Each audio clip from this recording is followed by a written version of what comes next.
Olá, pessoal, bem-vindos! Na nossa análise de hoje, a gente vai mergulhar fundo em Gênesis capítulo 4. E para construir este estudo, nós fizemos um verdadeiro pente fino, cruzando as informações das mais renomadas bíblias de estudo que existem. Dake, Shedd, Genebra, Scofield, Nova Almeida atualizada. Nossa, a lista é longa. Ao todo, nós analisamos mais de 25 bíblias de estudo para conseguir entregar um conteúdo realmente completo, bem explicadinho, sobre um dos capítulos mais dramáticos e, olha, fundamentais de toda a Escritura. É aqui que a gente vê o relato do primeiro nascimento, da primeira adoração, infelizmente do primeiro assassinato, e também do início de duas civilizações que vão moldar toda a história humana. Para a gente poder navegar por este capítulo que é tão denso, preparamos um roteiro com 6 sessões. Primeiro, a gente vai arrumar o cenário, entender como era esse mundo hostil pós-queda onde tudo acontece. Depois, vamos direto para o coração do conflito, analisando as ofertas e, mais importante, os corações de Caim e Abel. A partir daí, faremos uma verdadeira anatomia do primeiro homicídio, observando a advertência de Deus e a escolha trágica de Caim. Na quarta parte, a gente vai ver a dança complexa entre o juízo divino, a maldição e uma surpreendente misericórdia. A quinta sessão vai nos mostrar o desenvolvimento de duas civilizações que nascem de Caim e Sete, e esse contraste é a chave para entender o resto da Bíblia. E por fim, a gente amarra todas as pontas, concluindo e extraindo o legado duradouro de Gênesis 4 para a grande história da redenção. Então vamos começar.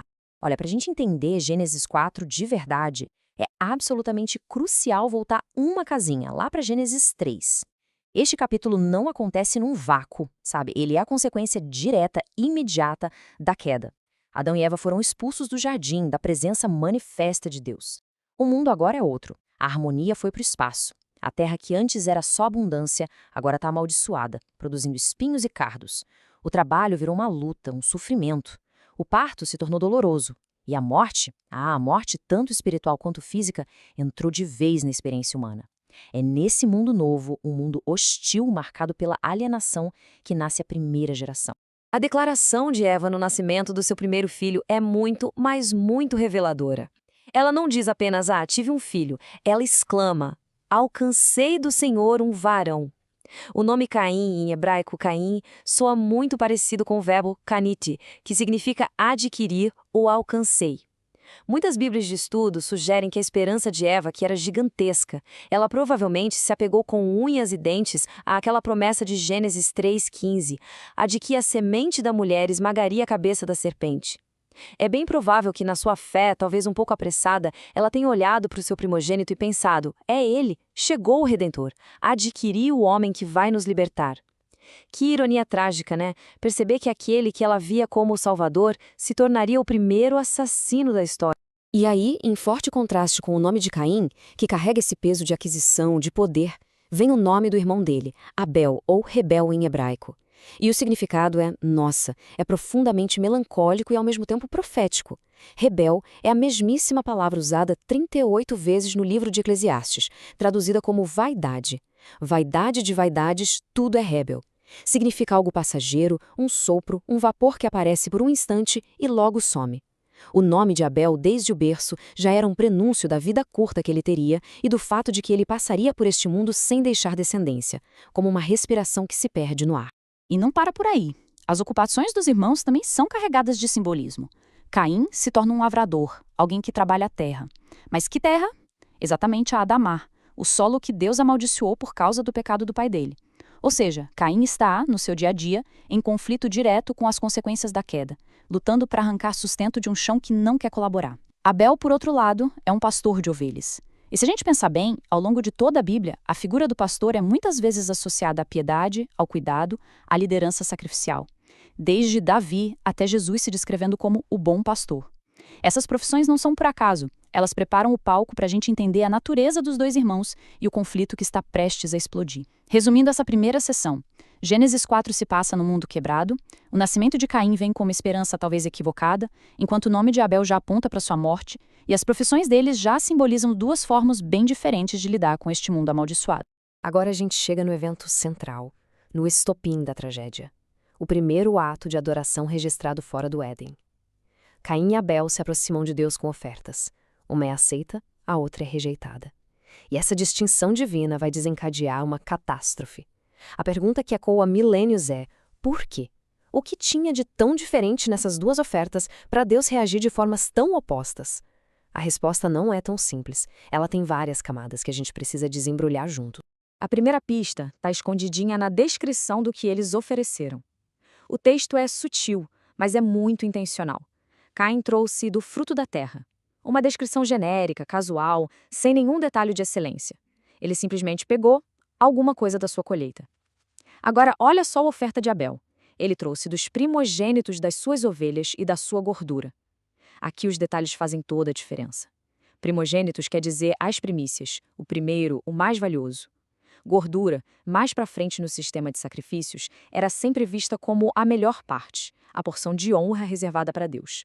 Ou seja, Abel não trouxe qualquer ovelha. Ele trouxe o melhor do melhor. Caim trouxe uma oferta. Abel trouxe uma oferta de honra. A qualidade do que eles levaram refletiu o valor que cada um dava a Deus. Mas a diferença mais profunda não estava no que foi colocado no altar, e sim no coração de quem estava adorando. O Novo Testamento, lá em Hebreus 11, nos dá a chave de interpretação definitiva. Diz que pela fé Abel ofereceu. O que isso quer dizer? Quer dizer que a atitude interior de Abel era de confiança, de submissão, de um desejo sincero de agradar a Deus.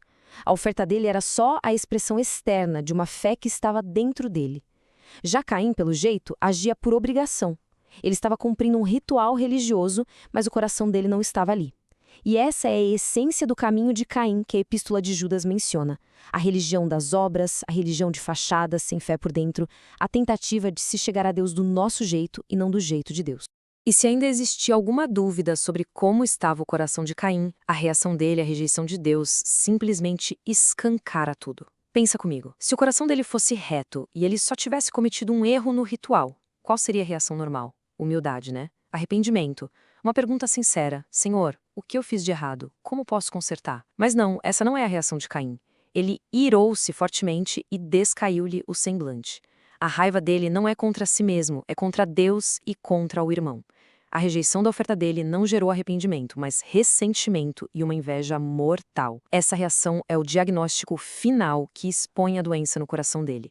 A adoração dele não era sincera.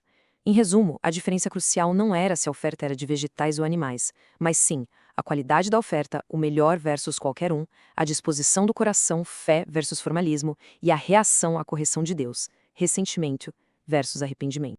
A rejeição da oferta deixou Caim consumido pela raiva.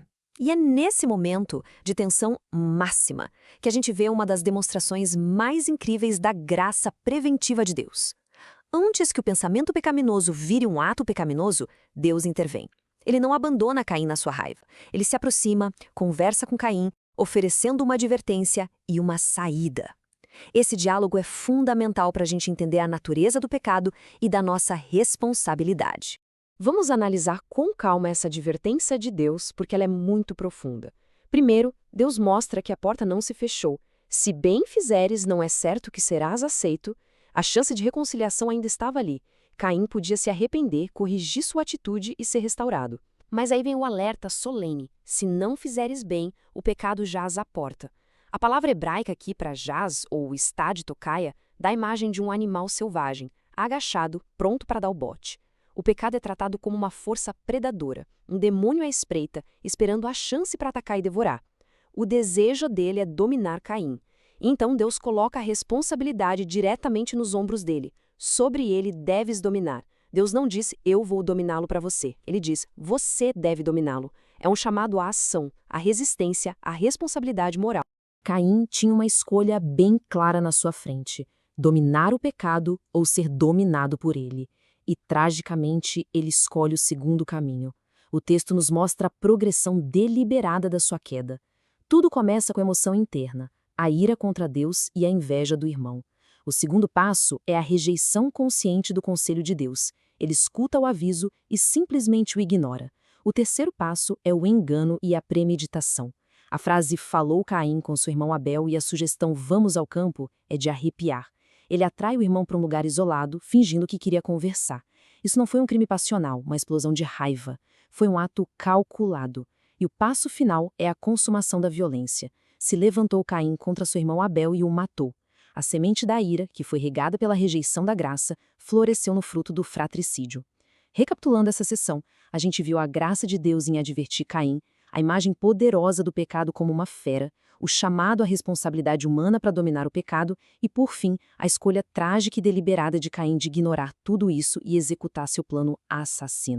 Depois do crime, o silêncio do campo é quebrado de novo pela voz de Deus. Assim como ele fez com Adão e Eva no jardim, Deus se aproxima do pecador. A pergunta "onde está teu irmão Abel?" ecoa aquela pergunta feita a Adão: onde estás? O objetivo de Deus não é conseguir informação, claro. Ele é onisciente, já sabe de tudo. O objetivo é dar uma oportunidade para a confissão. A justiça de Deus sempre começa com o chamado arrependimento. Ele está mais uma vez estendendo a mão a Caim, buscando uma confissão que infelizmente não vai acontecer. A resposta de Caim é uma das frases mais infames da Bíblia inteira. Ela tem duas partes, e cada uma revela o quão fundo ele afundou. Primeiro, uma mentira descarada: não sei. Ele nega saber onde está o irmão, que ele mesmo tinha acabado de matar. E segundo, uma pergunta sarcástica, desafiadora: sou eu o guarda do meu irmão? Essa pergunta é uma renúncia total à responsabilidade humana mais básica. É a verbalização da alienação que o pecado causa.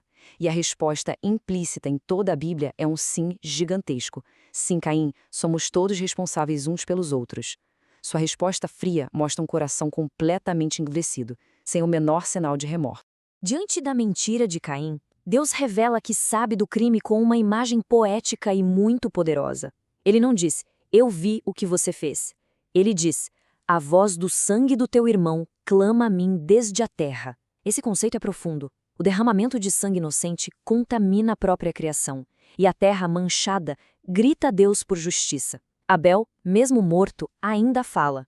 O sangue dele clama por vingança. E as Bíblias de estudo fazem um contraste brilhante com Hebreus 12, 24, que diz que nós nos aproximamos do sangue de Jesus, que fala de coisas melhores do que o sangue de Abel. O sangue de Abel clama por vingança. O sangue de Cristo clama por misericórdia e perdão.